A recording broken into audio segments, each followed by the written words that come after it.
नमस्कार भैया बहन लोगों, स्वागत है हमारे चैनल कहानियाँ बोले दिल में, जहां हम लाते हैं दिल छूने वाली कहानियाँ। आज की कहानी आपको बहुत प्रेरणा देगी। वीडियो देखो और अगर आपको पसंद आए तो चैनल को सब्सक्राइब कर लो ताकि आगे भी ऐसी कहानियाँ सुन सको।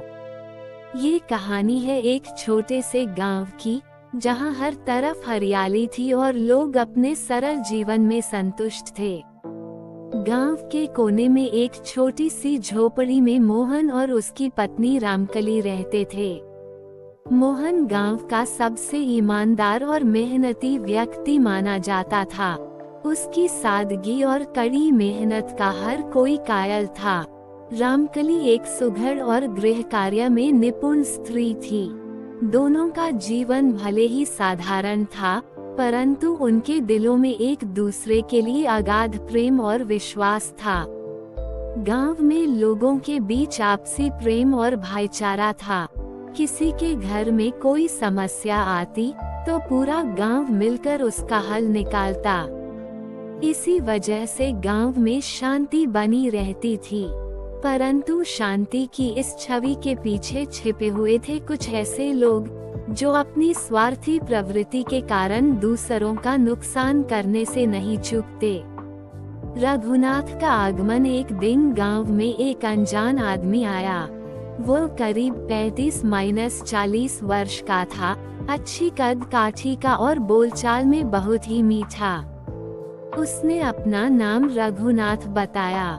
रघुनाथ ने गांव वालों से कहा कि वह अपनी जमीन विवाद के कारण गांव छोड़कर इधर उधर भटक रहा है। उसकी बातें इतनी मृदुल और स्वाभाविक लगती थी कि गांव वाले तुरंत ही उसके प्रति सहानुभूति रखने लगे। रामकली और मोहन ने भी रघुनाथ से बातचीत की। रघुनाथ ने अपने जीवन की कठिनाइयों का वर्णन करते हुए कहा, भाई साहब, मैं यहाँ आपके गांव में कुछ दिनों के लिए शरण चाहता हूँ। मैं एक ईमानदार आदमी हूँ और आपके घर का कोई नुकसान नहीं होने दूंगा। मोहन ने उसकी बातों पर भरोसा किया और उसे अपने घर में ठहरने की अनुमति दे दी। रामकली को भी रघुनाथ की स्थिति पर दया आई और उसने उसकी देखभाल में कोई कसर नहीं छोड़ी। रघुनाथ की चतुराई। रघुनाथ के पास बातों का ऐसा हुनर था कि वो हर किसी को अपनी ओर खींच लेता। वह मोहन के कामों में मदद करने लगा और गांव के लोगों के साथ मेलजोल बढ़ाने लगा। धीरे धीरे रघुनाथ ने मोहन और रामकली का विश्वास पूरी तरह जीत लिया। रघुनाथ ने मोहन से कहा, भाई साहब, आपके जैसा ईमानदार और नेकदिल आदमी मैंने आज तक नहीं देखा। मुझे गर्व है कि मैं आपके साथ रह रहा हूँ। मोहन को उसकी बातों पर गर्व महसूस होता और वह सोचता कि उसने सही व्यक्ति को शरण दी है। परंतु रघुनाथ का असली उद्देश्य कुछ और था। वह मोहन के स्वभाव और उसकी सादगी को देखकर समझ गया था कि इस घर में उसे ठगने का अच्छा मौका मिलेगा। उसने अपनी मीठी बातों और मदद के बहाने धीरे धीरे रामकली और मोहन के दिलों में अपनी जगह बना ली। पहला जाल। एक दिन रघुनाथ ने रामकली से कहा, भाभी जी, मैं बहुत परेशान हूँ। मेरे पास पैसे नहीं हैं और कुछ दिन का गुजारा मुश्किल हो रहा है। क्या आप मुझे थोड़े पैसे उधार दे सकती हैं? मैं जल्दी ही लौटा दूंगा। रामकली ने बिना मोहन को बताए अपने पास के थोड़े पैसे रघुनाथ को दे दिए। उसे लगा कि रघुनाथ सच्चा आदमी है और वो वाकई परेशानी में है। ये बात रघुनाथ की पहली जीत थी। उसने अब समझ लिया था कि रामकली और मोहन पर अपनी मीठी बातों से और प्रभाव डाला जा सकता है। गांव वालों का संदेह। गांव के कुछ समझदार लोगों को रघुनाथ पर शुरू से ही शक था। उन्होंने मोहन को सावधान करने की कोशिश की, लेकिन मोहन ने उनकी बातों को मजाक में टाल दिया। वह बोला, रघुनाथ जैसा भला आदमी मैंने आज तक नहीं देखा। आप लोग बेवजह उसे बदनाम करने की कोशिश कर रहे हैं। रामकली भी मोहन का समर्थन करती और कहती, जो आदमी हमारे साथ इतना अच्छा व्यवहार कर रहा है, उस पर शक करना ठीक नहीं है। हमें उस पर भरोसा करना चाहिए। मोहन और रामकली का अंधविश्वास। रघुनाथ की चतुराई से मोहन और रामकली उसके जाल में फंसते चले गए। वे उसकी बातों को बिना किसी संदेह के मानने लगे। रघुनाथ ने धीरे धीरे उनके विश्वास का ऐसा घेरा बना लिया कि वे उसकी हर मांग को पूरा करने लगे। गांव में धीरे धीरे रघुनाथ ने अपनी पहचान बना ली थी।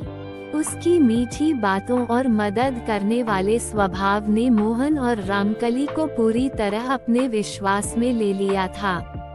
रघुनाथ अब अपने असली मकसद को अंजाम देने की तैयारी कर रहा था।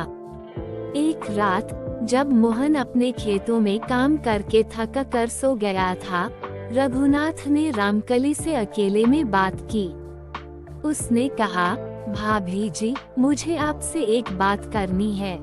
मेरे ऊपर बड़ा संकट आ गया है। मुझे कुछ धन की जरूरत है, लेकिन मैं ये बात मोहन भाई साहब से नहीं कह सकता। मैं जल्द ही यह उधार लौटा दूंगा। रामकली, जो पहले ही रघुनाथ पर भरोसा कर चुकी थी, बिना कुछ सोचे समझे अपने पास रखे थोड़े बहुत पैसे उसे दे देती है। रघुनाथ के लिए यह उसकी पहली बड़ी जीत थी। उसने महसूस किया कि अब इस परिवार को पूरी तरह अपने जाल में फंसाना आसान हो गया है। मोहन की बढ़ती कठिनाइयां अगले कुछ दिनों में घर के खर्चों में बढ़ोतरी होने लगी। मोहन को ये समझ नहीं आया कि पैसे कहाँ जा रहे हैं। रामकली ने उसे कुछ भी नहीं बताया, क्योंकि वह नहीं चाहती थी कि रघुनाथ पर से मोहन का विश्वास उठ जाए। रघुनाथ ने एक दिन मोहन के सामने एक और बात रखी। उसने कहा, भाई साहब, मैं सोच रहा हूँ कि हम दोनों मिलकर गांव में एक व्यापार शुरू करें। यहाँ अनाज और लकड़ी का व्यापार बहुत अच्छा चल सकता है। अगर आप थोड़ा पैसा लगाएंगे तो हम दोनों मिलकर अच्छा लाभ कमा सकते हैं। मोहन को यह विचार अच्छा लगा। उसे लगा कि रघुनाथ जैसा ईमानदार व्यक्ति कभी उसे धोखा नहीं देगा। उसने अपनी जमीन गिरवी रखकर पैसे का इंतजाम किया और व्यापार में निवेश कर दिया। रघुनाथ की साजिश का विस्तार व्यापार शुरू हुआ और शुरू में सब कुछ ठीक ठाक लग रहा था। रघुनाथ ने मोहन को यह विश्वास दिलाने की पूरी कोशिश की कि उनका व्यापार बहुत अच्छा चलेगा। उसने गांव के अन्य लोगों को भी इस व्यापार में निवेश करने का झांसा दिया।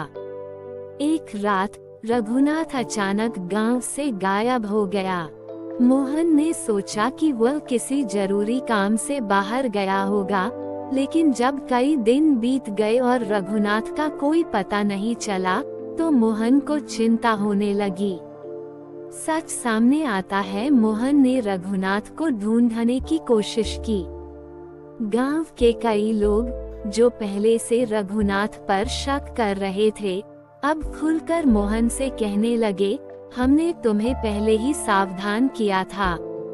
वह आदमी भरोसे के लायक नहीं था। उसने तुम्हारी ईमानदारी का फायदा उठाया है। मोहन के दिल को ये बात चुभ गई। उसने रामकली से पूछा, क्या तुमने रघुनाथ को हमारे पैसे दिए थे? रामकली पहले तो चुप रही, लेकिन फिर उसने पूरी सच्चाई बता दी। उसने कहा, मैंने सोचा था कि वह सच्चा आदमी है। मैंने सोचा कि उसकी मदद करना हमारा कर्तव्य है। मोहन का टूटता विश्वास सच्चाई जानकर मोहन का विश्वास पूरी तरह से टूट गया। उसने महसूस किया कि उसकी ईमानदारी और सादगी का गलत फायदा उठाया गया है। उसकी जमीन गिरवी रखी जा चुकी थी, व्यापार ठप हो चुका था और अब उसके पास कुछ भी नहीं बचा था। गांव के लोग अब मोहन और रामकली का मजाक उड़ाने लगे। कोई कहता, देखो ईमानदारी का नतीजा, अब भोगो अपनी गलती। तो कोई कहता, इतना भरोसा करना ही सबसे बड़ी मूर्खता थी। मोहन और रामकली ने अपनी गलती स्वीकार की, लेकिन अब उनके पास पछताने के सिवाय कुछ नहीं था। आर्थिक तंगी और सामाजिक अपमान मोहन और रामकली का घर बिक गया। अब उनके पास न रहने का स्थान था और न ही पेट भरने का कोई साधन।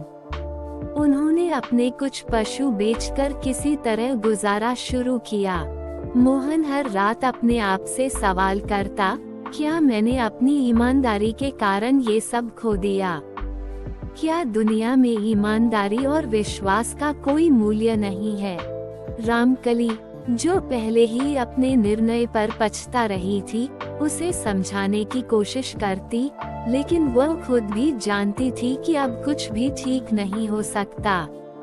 अंतिम चेतावनी मोहन ने एक दिन गांव वालों से कहा, मैं जानता हूं कि मैंने गलती की है, लेकिन यह मेरी जिम्मेदारी है कि मैं रघुनाथ को ढूंढकर उसका असली चेहरा सबके सामने लाऊं। मुझे अपना सब कुछ खोने का दुख है, लेकिन उससे भी बड़ा दुख यह है कि मैंने विश्वास को खो दिया। इस प्रकार मोहन ने ठान लिया कि वह रघुनाथ को ढूंढेगा और उसके छल का पर्दाफाश करेगा। लेकिन इस खोज के सफर में उसे कितनी कठिनाइयों का सामना करना पड़ेगा, यह उसे नहीं पता था।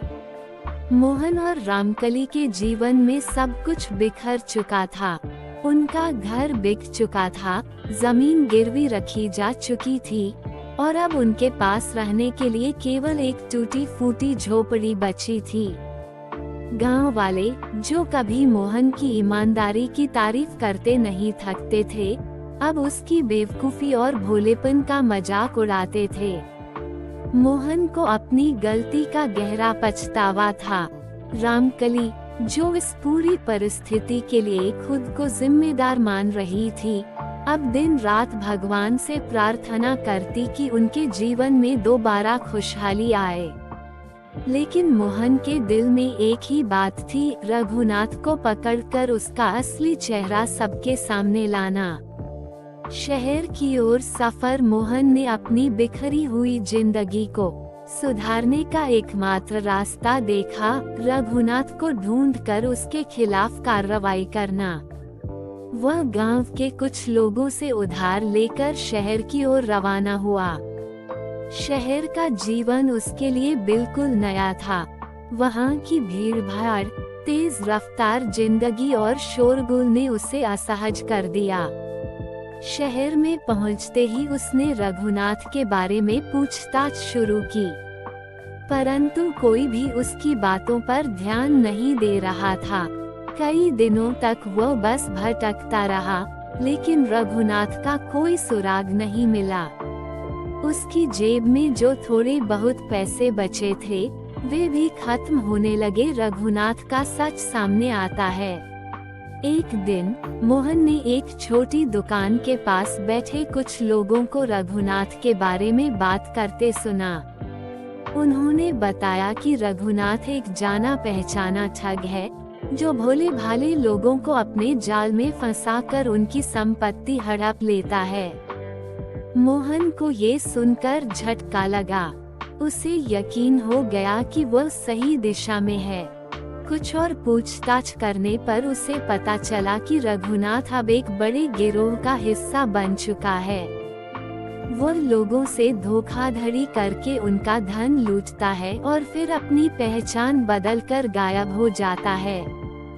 मोहन के लिए ये खबर चौंकाने वाली थी, लेकिन उसने हार नहीं मानी। पुलिस की मदद। मोहन ने ठान लिया कि वह अकेले रघुनाथ का सामना नहीं कर सकता। उसने पुलिस से संपर्क किया और उन्हें अपनी पूरी कहानी सुनाई। पहले तो पुलिस ने उसकी बातों को गंभीरता से नहीं लिया, लेकिन जब उसने रघुनाथ के ठगी के कारनामों के बारे में सबूत पेश किए तो वे उसकी मदद करने को तैयार हो गए। पुलिस ने मोहन के साथ मिलकर एक योजना बनाई। रघुनाथ को पकड़ने के लिए एक जाल बिछाया गया। उन्होंने रघुनाथ को व्यापार के बहाने बुलाने की योजना बनाई ताकि वो उनके शिकंजे में आ सके। जाल बिछाना और रघुनाथ की गिरफ्तारी। कुछ दिनों बाद रघुनाथ को पुलिस की योजना के अनुसार एक नकली व्यापार बैठक में बुलाया गया। रघुनाथ को इस बात का बिल्कुल अंदाजा नहीं था कि यह एक जाल है। जैसे ही वह वहां पहुंचा, पुलिस ने उसे रंगे हाथों पकड़ लिया। रघुनाथ ने भागने की बहुत कोशिश की, लेकिन पुलिस ने उसे चारों तरफ से घेर लिया। मोहन ने अपनी आंखों से उस आदमी को गिरफ्तार होते देखा, जिसने उसकी पूरी जिंदगी बर्बाद कर दी थी। उस क्षण मोहन को ऐसा लगा जैसे उसकी वर्षों की पीड़ा का अंत हो गया हो। गांव लौटने की तैयारी। रघुनाथ की गिरफ्तारी के बाद पुलिस ने मोहन की जमीन और धन वापस दिलाने में मदद की। ये सब इतना आसान नहीं था, लेकिन मोहन की ईमानदारी और उसकी लड़ाई को देखते हुए गांव वालों ने भी उसका साथ दिया। जब मोहन गांव लौटा तो गांव वालों ने उसका स्वागत किया। अब वे समझ गए थे कि मोहन ने अपनी गलती से बहुत कुछ सीखा है और उसने साबित कर दिया कि ईमानदारी और सत्य की हमेशा जीत होती है। कहानी का संदेश। मोहन और रामकली ने अपनी जिंदगी में बहुत बड़ी सीख ली। उन्होंने समझा कि विश्वास करना अच्छा है, लेकिन हर किसी पर आंख मूंद कर भरोसा करना गलत है। इस कहानी का अंत इस संदेश के साथ होता है कि दुनिया में विश्वास और ईमानदारी की जगह है, लेकिन इन्हें सही व्यक्ति पर ही खर्च करना चाहिए।